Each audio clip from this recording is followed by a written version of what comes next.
Familia, amigos. Y digo familia porque siempre estáis diciendo que siempre digo amigos y no digo familia, pero para mí todos sois familia, familia en Cristo. Pues que tenemos otra videoconferencia de estas tan estupendas. Y hoy encima doblada, porque claro, una que sabe inglés hasta más o menos ya sabéis cómo, pues eso. Que tenemos hoy con nosotros a Mario Joseph.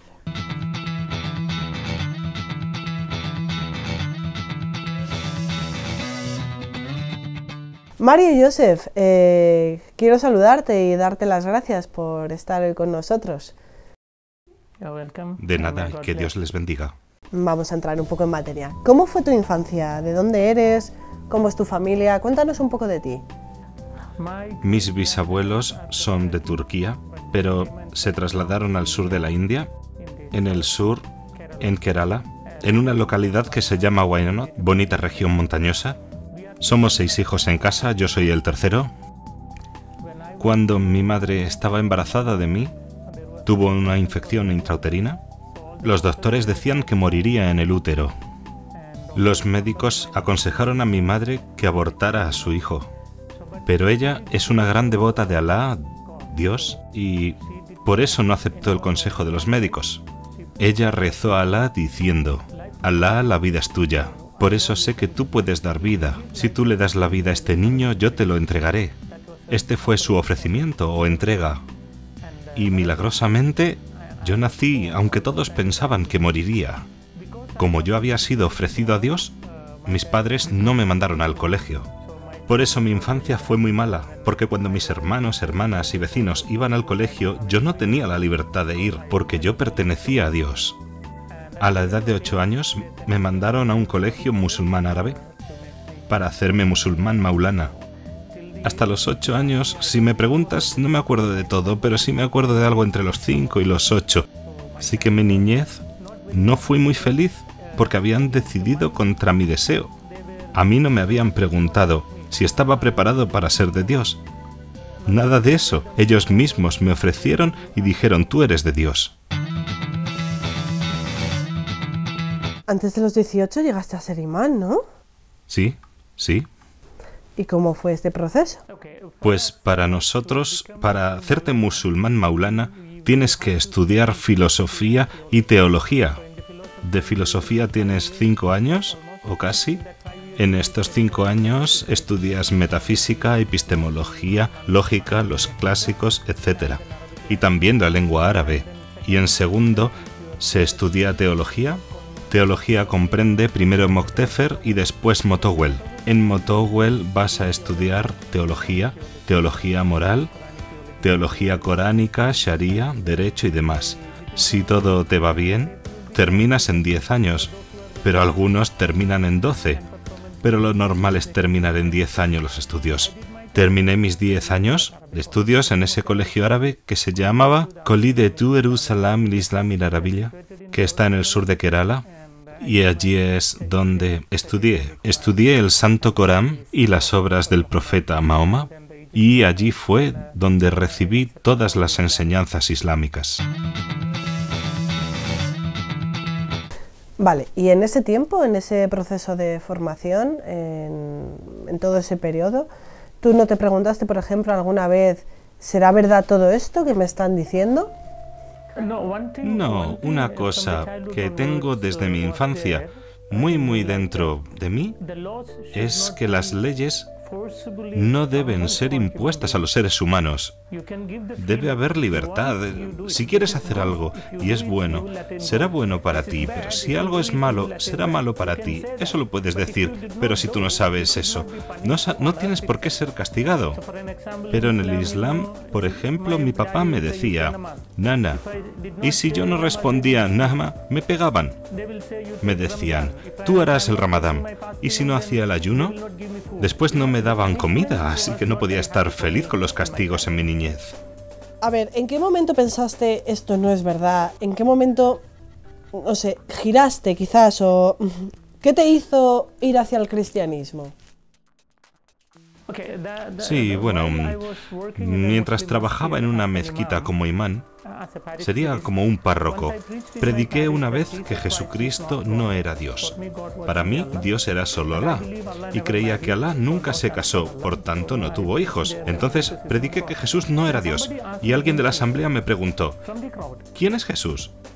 Quizás un musulmán, pero me preguntó quién era Jesús. Yo predicaba no es Dios, pero la pregunta es ¿quién es? Para enterarme bien de quién era, leí de nuevo el Corán entero, 114 capítulos, 6.666 palabras. Cuando lo leí, encontré el nombre del profeta Mahoma 4 veces, pero el nombre de Jesús lo encontré 25 veces. Eso ya me confundía. ¿Por qué da el Corán más referencia a Jesús que a Mahoma? Y la segunda cosa era que no veía el nombre de ninguna mujer en el Corán, ni el de la madre de Mahoma, ni su esposa ni hijas. No, ninguno. En el Corán el único nombre de mujer que sale es el de Mariam, la madre de Jesús. Y en el Santo Corán, el capítulo 3 se titula La familia de Mariam. Y el capítulo 19 del Santo Corán se titula Mariam. Un capítulo sobre Mariam, y yo tenía curiosidad por saber por qué decía el Corán todas esas cosas.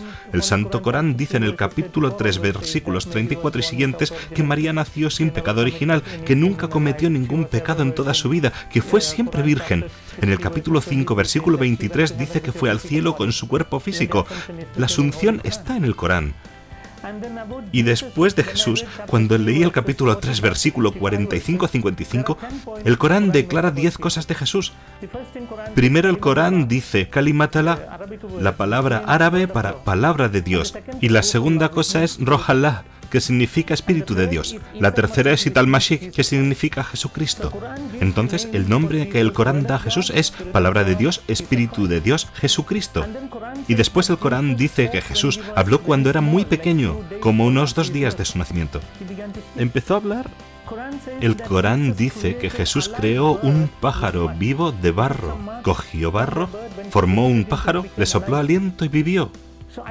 Y pensé, Él puede dar vida. Dio vida al barro, al lodo. Y el Corán dice que Jesús curó a un hombre que nació ciego y a otro que tenía lepra. Curiosamente, el Corán dice que Jesús resucitó a los muertos y fue al cielo. Está vivo todavía y vendrá de nuevo. Cuando leí todo eso en el Corán, empecé a pensar en lo que el Corán dice de Mahoma. Según el Corán, el profeta Mahoma no es la palabra de Dios, no es el Espíritu de Dios, no habló con 2 días, nunca creó a un pájaro del barro, nunca curó a un enfermo, nunca resucitó a un muerto, él mismo murió, y según el Islam no está vivo y no volverá. ¿Hay tantas diferencias entre estos 2 profetas? Claro, yo no decía que Jesús era Dios, pero pensé, es un profeta, pero es un profeta mayor que Mahoma.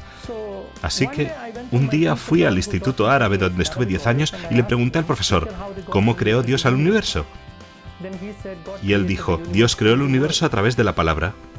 A través de la palabra. Y mi pregunta siguiente fue, ¿la palabra es creador o creación? Yo tenía que saber si la palabra de Dios era creador o creación. El Corán dice que Jesús es la palabra de Dios. Si mi profesor decía que la palabra de Dios es creador, significaba que Jesús es creador, y en ese caso los musulmanes deben hacerse cristianos. Pero si el profesor decía que la palabra es creación, yo estaba atrapado. ¿Sabes por qué? Él había dicho que todo fue creado a través de la palabra. Si la palabra es creación, ¿cómo la palabra pudo crearla la palabra? Madre mía. Entonces, no podía decir que la palabra es creador y tampoco que la palabra es creación. Así que se enfadó, me empujó fuera del aula y dijo, la palabra no es creador ni creación, lárgate. Pero vamos a ver, si tú lo tienes tan claro, ¿por qué todos los musulmanes no son cristianos? ¿Por qué no aceptan esto? Ellos dicen que la palabra es creación. Para demostrarlo dicen que la palabra no es el creador, ni tampoco es creación. Pero no es Dios, no es Dios, no es creador, no es creación, no es Dios, pero tampoco es creación, así que no creen que la palabra sea Dios. Ese es el problema. Cuando me dijo eso, mi profesor, yo respondí, la palabra no es el creador ni la creación, pero los cristianos dicen que la palabra es el Hijo de Dios. Él me dijo, si Dios tiene un hijo, muéstrame su esposa. Sin esposa no puede tener un hijo. ¿Cómo es eso? Le mostré un pasaje del Corán. El Corán dice que Dios puede ver sin ojos, puede hablar sin lengua, puede escuchar sin oídos. Está escrito en el Corán. Si es así, Dios puede tener hijos sin esposa. Así que hubo una gran discusión. ¿Y sabéis qué hice yo al final? Cogí mi Corán, lo apreté contra mi pecho y dije: Alá, dime qué debo hacer, porque tu Corán dice que Jesús vive aún y Mahoma no vive. Dime tú a quién debo aceptar. Después de esta oración abrí el Corán. No pregunté a nadie, solo a mi Alá. Abrí el Corán por el capítulo 10, versículo 94. ¿Y sabes qué dice? El Corán dice: si tienes duda de este Corán que te doy, ve y lee la Biblia, o pregunta a los que leen la Biblia. La verdad te lo está revelando. Así que si me preguntas quién me hizo cristiano, no fueron los sacerdotes, ni las monjas, ni obispos, un cardenal, ni siquiera el Papa, sino el Santo Corán que me convirtió al cristianismo. Después de ver esto, decidí estudiar la Biblia y fui a un centro de retiros que se llama Divine Retreat Center, está en la India. Los dan en 7 idiomas, los retiros. Mucha gente va allí, cada semana.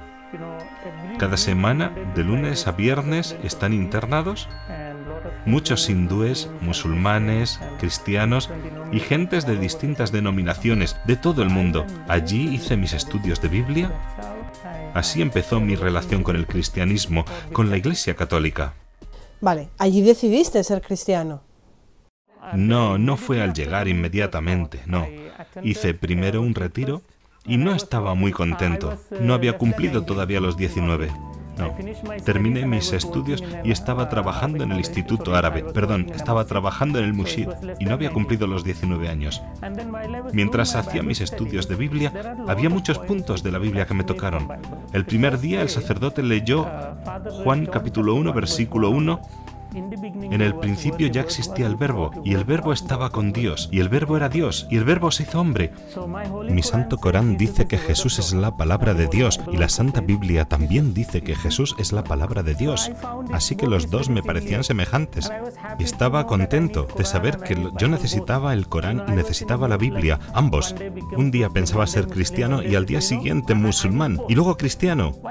Necesitaba los dos. Mientras pensaba eso, escuché de nuevo otra cita de Juan capítulo 1, versículo 12. Era para mí una palabra preciosa porque está escrito en la Biblia que aquel que acepta a Jesús le da el poder de ser hijo de Dios. En todos los versículos del Corán, Alá refiere a los seres humanos como esclavos, cuyo amo es Alá. El amo no puede amar al esclavo y el esclavo no puede amar al amo. A mí no me gusta que alguien me llame esclavo. El Corán dice: tú eres mi esclavo. Pero cuando escuché el capítulo 1, versículo 12 de Juan que dice: si crees en Jesús, Jesús te dará potestad de ser hijo de Dios. Yo necesito a Jesús porque yo quiero ser hijo de Dios. Y entonces empecé a llamar a Dios papá. Hasta ese momento no sabía que podía llamar a Dios papá. Jesús enseñó la oración en arameo Abun dos mayo. Padre nuestro que estás en el cielo, le llamó Abun. En la lengua árabe, Abun quiere decir nuestro papá.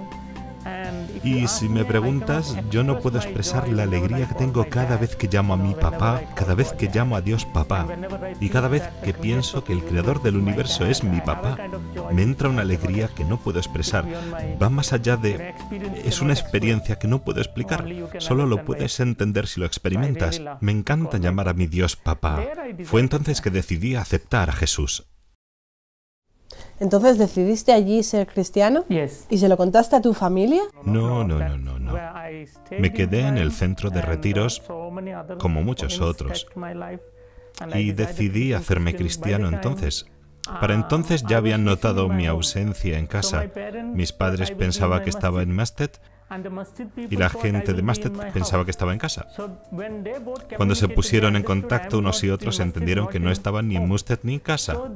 Así que me buscaron por todas partes, pusieron un anuncio en varios periódicos y en la televisión y por fin me encontraron en un centro de retiros católico. Y cuando mi padre se presentó allí, la verdad que fue horrible. Me dio una paliza tremenda, me sangraba la nariz, perdí el conocimiento y me llevó a casa. No sé cómo me llevó a casa porque estaba inconsciente, pero consiguió llevarme. Cuando recobré el conocimiento estaba en una habitación pequeña, sin ropa, estaba completamente desnudo y mis manos y mis pies estaban atados fuertemente con cadenas. Ni siquiera podía hablar porque me habían echado chile en polvo en la boca, en los ojos, en la nariz. Y en cada herida que encontraron en mi cuerpo también habían echado allí, para que me quemase. Tenían que pegarme de esa manera, porque está escrito en el Corán más de 18 veces. Hay que luchar contra los no creyentes.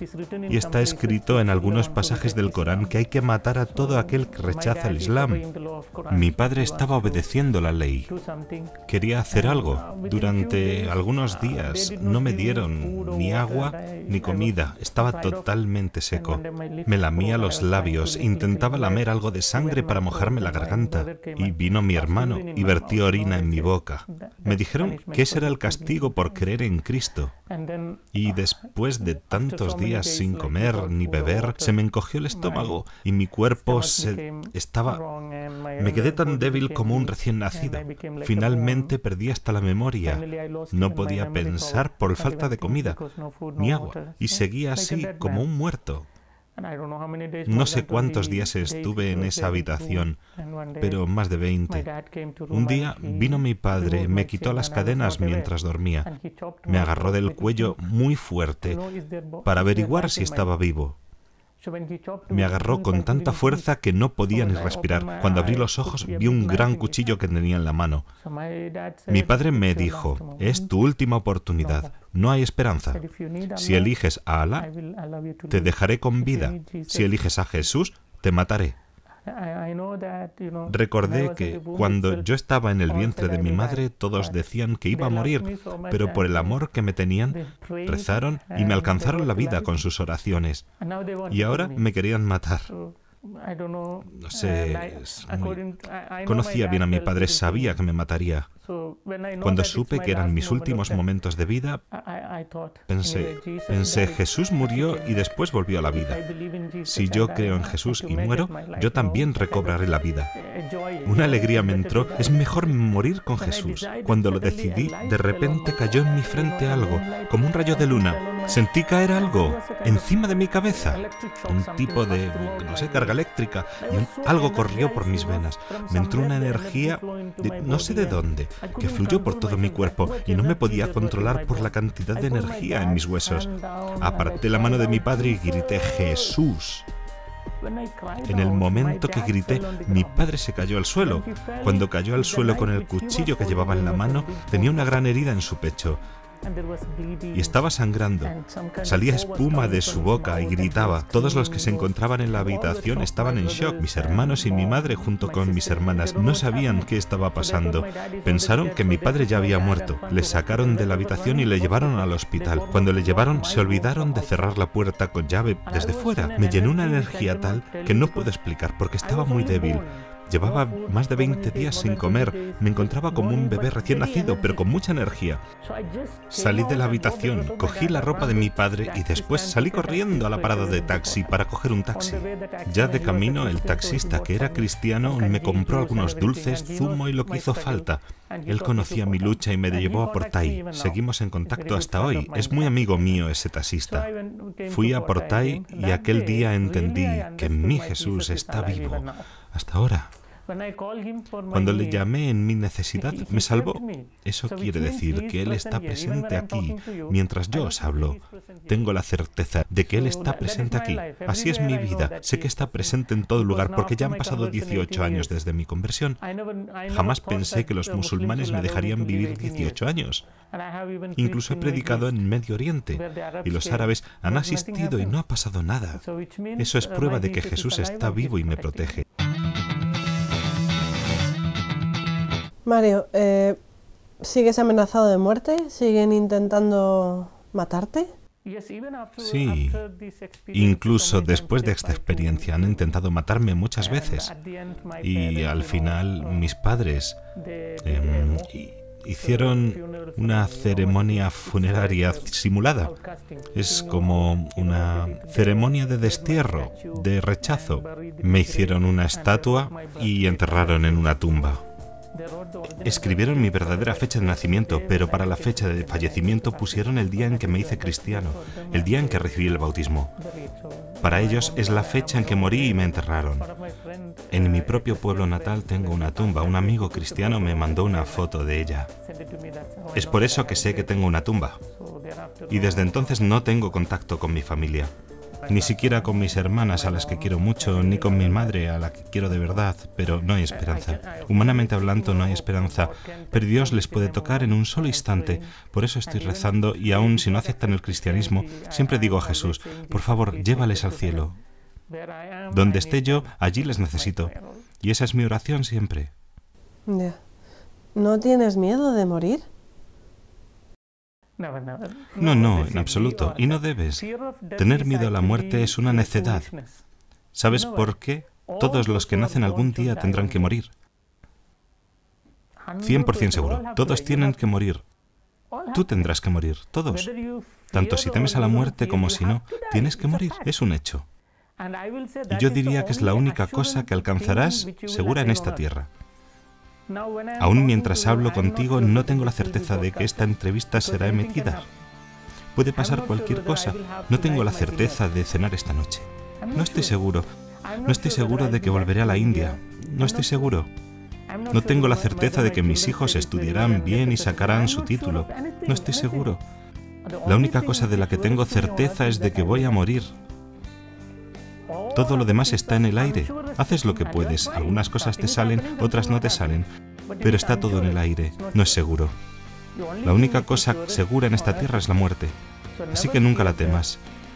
Tienes que estar convencido de que algún día vendrá. Entonces, lo que puedes hacer, ¿qué es?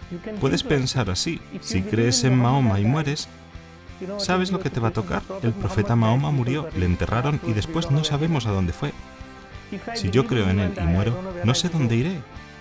Gaudam Buddha, Mahagera, Guruda, Nakashin, Enil, Badit, Davik, Raharik. Hay tantos dioses y diosas en mi país, en India. Todos han vivido, hecho historia y han muerto. La gente les enterró y no sabemos dónde fueron. Si creo en todos estos dioses y diosas, no sé cuál será mi futuro. Pero Cristo que murió, volvió a la vida. Tengo esperanza de que si muero en Cristo, volveré. Por eso es mejor tener la certeza de la muerte y que debe ser con Cristo. Porque Jesús dijo muy claramente, yo voy a la casa de mi Padre, Juan capítulo 14, 3. Voy a la casa de mi Padre y allí hay muchas moradas y allí os prepararé un lugar y volveré a vosotros. Por eso estoy contento de saber que a mi Jesús está preparando una gran morada allí, porque una vez que termine, volverá a llevarme con él. Yo creo que es una suite muy grande, porque en los últimos 18 años muchos musulmanes han intentado matarme y no han podido. Una vez que esté lista, me vendrá a buscar. Solo entonces me podrán matar los musulmanes. Mientras tanto, nadie podrá conmigo. No temo a la muerte. Es un hecho. Lo único que pienso es qué pasará después de la muerte. Para tener la vida eterna necesitas a Jesús. Y no solo eso, necesitas a la Iglesia Católica. Y digo específicamente eso, porque creo que toda religión dice que el obstáculo entre Dios y el hombre es el pecado. En el Islam, por el pecado ofrecen animales. Por su pecado sacrifican animales. En el hinduismo, cada vida va a otra vida. Pero solo en el cristianismo encuentras que Jesús mismo cargó con mis pecados y mi castigo. Y me borró el pecado, me hizo puro. Me hizo puro. Y Él me puede entregar a Dios. Y dice al Padre, este es puro. Yo le he purificado, he cargado con sus ofensas y su castigo y sus pecados para que le puedas llevar al cielo. Jesús es mi Salvador. Él es perfecto hombre porque yo soy hombre y mi Salvador debe ser también hombre. Y es plenamente Dios porque yo necesito la vida eterna. Y solo Dios puede dar la vida eterna. Es muy sencillo. La consecuencia del pecado es la muerte. La consecuencia del pecado es la muerte. Y para quitar la muerte tienes que... Para quitar la oscuridad tienes que poner luz. De la misma manera, para quitar la muerte tienes que poner vida. ¿Quién es la vida? En el Antiguo Testamento ofrecían la vida de un animal porque creían que la vida está en la sangre y los animales tienen sangre y los musulmanes siguen haciéndolo. Pero para eliminar mi muerte necesito la vida eterna. ¿De dónde consigo la vida eterna? Solo de Dios. Y eso nos da Jesús en la cruz. Y cuando yo participo en su cuerpo y su sangre, estoy participando en su vida. Yo me transformo en parte de su vida. También es por lo que me llama Jesús hermano. Y Jesús y yo llamamos al Padre Papá. Esto es una unión con Dios y estamos alcanzando la vida eterna. Para tomar parte de ello, tienes que ser católico. Porque Jesús dijo muy claramente, si comes de mi carne, si bebes de mi sangre, no morirás para siempre, y si mueres, yo te resucitaré. Y así decidí hacerme cristiano, especialmente católico. Vamos a ver, yo me planteo la siguiente pregunta. Estás amenazado de muerte, estás aquí, ¿qué piensas? ¿Estás corriendo un riesgo por ser lo que eres? ¿Qué piensas de esa gente que está bautizada aquí en Europa y que no es cristiano practicante? ¿Qué piensas de esa gente? La razón, hay dos problemas. Uno es que somos muy débiles en la manera de educar a nuestros hijos en la fe. Somos muy débiles. Y esa debilidad comenzó en nosotros cuando empezamos a hablar mucho de la libertad de los seres humanos. Cuando damos mucha libertad que no está permitida por Dios, ocurre esto. Por ejemplo, el matrimonio homosexual, la matanza de fetos, el aborto, el alcohol, las drogas. Todo está legalizado en todos los países. Bueno, casi todos. Y cuando es legal, nadie tiene el derecho de ponerlo en duda. Ni siquiera los padres pueden cuestionar a sus hijos. Esta libertad humana es la causa de la pérdida de fe. Y la segunda cosa es que dentro de esta libertad los padres no pueden decir a sus hijos que vayan a la catequesis. Pero en el Islam, como es una religión política, la belleza del Islam es que no es una religión y es también un sistema político. Es una religión política. El Islam intenta controlar el mundo islámico con la Sharia. Y es por esta razón por la que pueden obligar a los niños a atender a la catequesis. Desde pequeños reciben la catequesis de tal manera que son fanáticos en su fe. Yo digo que tenemos que respetar al ser humano y darle plena libertad, pero a la vez, desde pequeños, tenemos que educar a nuestros hijos en la fe católica. Si hacemos eso, el mundo europeo cambiará. Hace 2 días estaba rezando por Europa. Después de llegar aquí a medianoche pregunté al Señor, ¿qué es el mensaje para Europa, especialmente para España? Y recibí un mensaje, Apocalipsis capítulo 2, versículos 2 al 4. Dios mismo dice, conozco el duro trabajo que has hecho por mí. Dios lo dice a España. España ha trabajado muy duramente por Jesús, por el nombre de Jesús. Y yo sé cuánto has sufrido por mi causa. Has pasado por mucho sufrimiento por Jesús. Y yo sé que no puedes tolerar a los falsos profetas. España ha luchado mucho contra falsos profetas durante muchos años, pero luego Dios dice, ahora tengo algo contra ti. Has perdido tu primer amor. Has perdido tu primer amor. Recupera ese amor. Entonces, para Europa, Dios dice solo una cosa, recupera ese amor. Como eran tus antepasados, volved a ser como ellos. Y todos rezaremos por eso, y todos trabajaremos para conseguirlo. Esa es mi ambición. Es por lo que estoy aquí. No es que yo quiera venir aquí, Dios me envía a Europa. Hay muchos profetas que están viniendo a Europa. Hay muchos profetas en Europa, y muchos santos en Europa que ignoramos.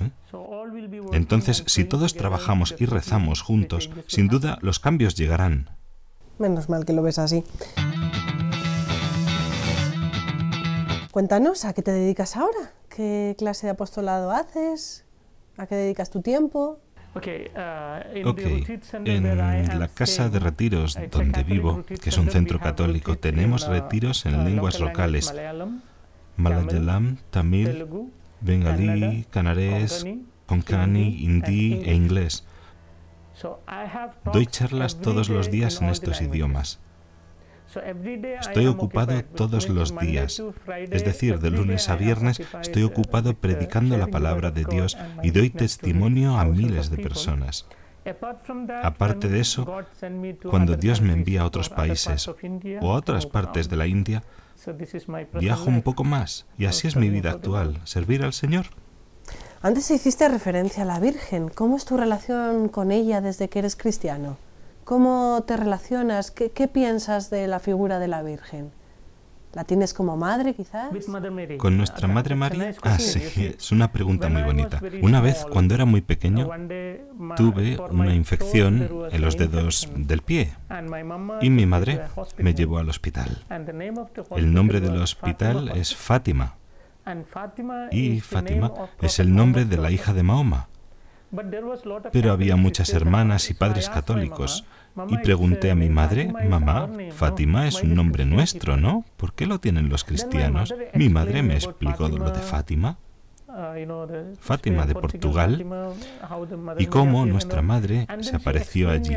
Y ella me explicó un poco de María. Así desde mi niñez oí hablar de María. Siempre hubo en mí un cariño, un amor hacia María. Luego, cuando leí el Corán, vi que todo lo que me había dicho mi madre era verdad. Y más tarde, cuando llegué a la Iglesia Católica, mi fe se hizo más profunda. Y como quiero a la Virgen, durante la preparación para mi bautismo, mi padre espiritual me preguntó, ¿qué nombre prefieres? Mi nombre en Islam es Soleimán. Entonces el padre me dijo que podía quedarme con Salomón, es Soleimán en Islam. Y le dije, no, yo quiero tanto a la Virgen que tengo que llamarme como ella. Y me dijeron, es un nombre femenino y tú eres un hombre. Y yo respondí que encontraríamos algo. Luego uno de los sacerdotes, que es de Italia, me dijo, Mario. Y así recibí el nombre de Mario, un nombre italiano, porque quiero a la Virgen. Y luego mi segundo nombre, porque me preguntaron cuál iba a ser, yo pensé, si ya tengo el nombre de María, tendrá que ser José. Así que me llamo Mario José. Me encanta. Siempre pido la intercesión de María. Sé que me protege donde quiera que vaya. Siempre que voy al mundo musulmán y cuando viajo, yo sé que me protege muchísimo. Como dice Juan Pablo II, la Virgen protege mucho a sus hijos. Esa es mi experiencia. Bueno, Mario José, para ir terminando, ¿qué le dirías a la gente que está viendo y escuchando ahora mismo el programa? ¿Qué le dirías? Lo mismo que he dicho antes. Cuando estaba rezando por el pueblo español, recibí el mensaje de la Biblia, del Apocalipsis, capítulo 2, versículos 2, 3, 4. Volveos al amor que teníais antes. Amor a la Iglesia, a la cruz, al cielo. Hay que volver a ello. Eso es lo que diría.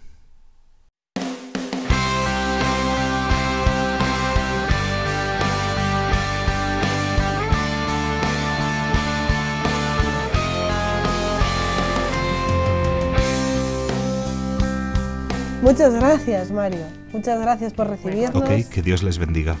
Gracias, igualmente. Muchas gracias por recibirnos, muchas gracias por estar ahí, por darnos tu testimonio, por recordarnos, amigos, familia, que hay que llamar al Padre Papá. Me gusta muchísimo el papá, al Padre. Que el único alimento o el alimento que realmente llena al cristiano es la Eucaristía, el Señor. Es un testimonio impresionante, nos ha dejado a todos por aquí helados, es impresionante. A veces es importante, no sé, dejarse llevar, pero dar la vida por Jesucristo como la da Mario José. Amigos, sed valientes, siempre lo digo, pero sed valientes. ¿Veis? Esa valentía tiene recompensa, tiene el Señor. Nos vemos en la próxima estación. Gracias, gracias.